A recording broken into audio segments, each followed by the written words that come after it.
আসসালামু আলাইকুম, welcome to BD study apps. Hello প্রিয় শিক্ষার্থী, তো তোমরা যারা ডিগ্রি তৃতীয় বর্ষে রয়েছো, তো তোমরা জানো যে তোমাদের পরীক্ষাটা খুব দ্রুত এগিয়ে আসছে এবং এই অল্প সময়ের মধ্যে তোমাকে এই প্রস্তুতিটা নিতে হবে, কেন তোমাদের পরীক্ষা কিন্তু অল্প সময়ের মধ্যে শেষ করে দেবে, বেশি সময়ও পাবে না। তো তোমরা যারা ভালো একটি ফলাফল করতে চাও তারা কিন্তু আমাদের সেশনগুলো ফলো করতে পারো, এখান থেকে শতভাগ কমন থাকবে সেই নিশ্চয়তা দিচ্ছি। তো চলো শুরু করি আমাদের আজকে ভিডিওটি। তো এক নম্বর হচ্ছে আরেকটা কথা বলতেছি, সেটা হচ্ছে আমাদের সেশনে ক, খ, গ সবগুলো কিন্তু উত্তর দেওয়া রয়েছে, অর্থাৎ ক বিভাগ, খ বিভাগ সবগুলো প্রশ্ন প্লাস উত্তর সহ রয়েছে। এক নম্বর হচ্ছে মঙ্গু শব্দের অর্থ কি? উত্তর হচ্ছে মঙ্গু শব্দের অর্থ হচ্ছে সাহস। তো তোমরা চাইলে কিন্তু আমাদের ফেসবুক পেজগুলোতে দেখে নিতে পারো, ঠিক আছে? আমাদের ফেসবুকে প্রতিনিয়ত অনেক পোস্ট করা হয়, তো তোমরা চাইলে আমাদের ফেসবুক পেজটি ফলো করতে পারো এবং তোমরা যারা আমাদের গ্রুপে যুক্ত হতে চাও তারা কিন্তু আমাদের গ্রুপে যুক্ত হতে পারো, কারণ আমাদের গ্রুপে যুক্ত হলে কিন্তু তুমি আমাদের এই তথ্য সম্পর্কে অনেক কিছু জানতে পারবা। তো এটা হচ্ছে আমাদের মূলত ফেসবুক পেজ, ঠিক আছে, বিডি স্টাডি অ্যাপস। আর আমাদের ফেসবুক গ্রুপের নাম হচ্ছে এই যে BD study apps by Abdullah. তো তুমি যদি এখানে চলে আসো, এটা হচ্ছে আমাদের ফেসবুক গ্রুপ। এই গ্রুপে 21 মেম্বার অ্যাড রয়েছে, তুমি চাইলে কিন্তু এখানে অ্যাড হয়ে আমাদের সকল কিছু এখান থেকে দেখে নিতে পারো। আর তুমি আমাদের ফেসবুক পেজগুলোকেও ফলো করতে পারো, ঠিক আছে? এটা হচ্ছে আমাদের ফেসবুক পেজ। তো আশা করি বিষয়টি তোমাদেরকে আমি বোঝাতে পেরেছি। 2 নম্বর হচ্ছে গোবি মরুভূমি কোথায়? উত্তর হচ্ছে গোবি মরুভূমি মঙ্গোলিয়া বা চীনের মধ্যে অবস্থিত। 3 নম্বর হচ্ছে মঙ্গলরা কোন জাতির বংশধর ছিল?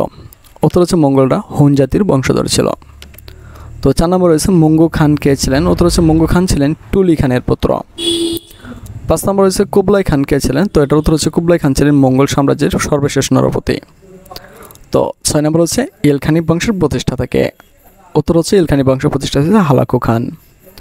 7 নম্বরে হালাকু খানের রাজত্বকাল উল্লেখ করতে বলা হয়েছে। তো এখানে হালাকু খানের রাজত্বকাল হচ্ছে 1256 থেকে 1265 খ্রিস্টাব্দ পর্যন্ত।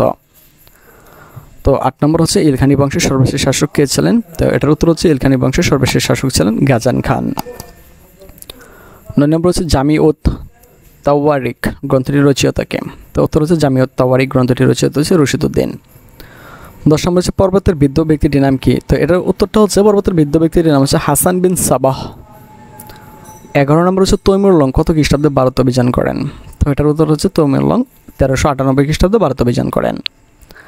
12 নম্বর হচ্ছে আঙ্গোরা যুদ্ধ কত সালে সংঘটিত হয়? তো এটার উত্তর হচ্ছে আঙ্গোরা যুদ্ধ মূলত 1402 সালে সংঘটিত হয়।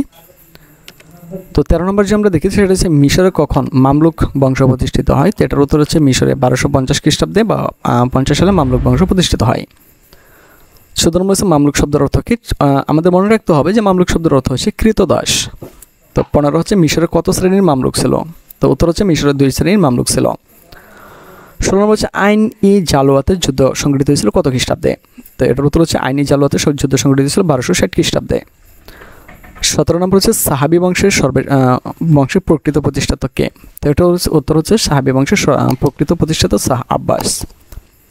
18 নম্বর শাহ ইসমাইল কোথায় রাজধানী স্থাপন করেন? তো এটার উত্তর হচ্ছে শাহ ইসমাইল তাবরিজে রাজধানী স্থাপন করেন। 19 হচ্ছে সাহাবীদের ধর্মীয় বিশ্বাস কী ছিল? তো সাহাবীদের ধর্মীয় বিশ্বাস ছিল শিয়া ও দ্বাদশ ইমামে। তো দেখো ইরানের প্রাচীন নাম কি এটা বলা হয়েছে? তো ইরানের প্রাচীন নাম হচ্ছে পারস্য, এটা আমরা সবাই জানি। তো একই সঙ্গে হচ্ছে কোন নগরীকে পৃথিবীর অর্ধাংশ বলা হয়? তো এটা হচ্ছে ইস্পাহানকে পৃথিবীর অর্ধাংশ বলা হয়। 22 নম্বর হচ্ছে অটোমান সাম্রাজ্যের প্রতিষ্ঠাতার নাম লিখতে হবে। তো ওনার নাম হচ্ছে ওসমান। তো আমরা যে আরেকটু দেখি সেটা হইতেছে, আচ্ছা, অটোমানদের রাজধানী কোথায় ছিল? সেটা হচ্ছে অটোমানদের রাজধানী ছিল সুগুপ্তে। তো আশা করি তোমরা এটা বুঝতে পেরেছো। তো বাকি অংশটুকু আমাদের সেশনে রয়েছে।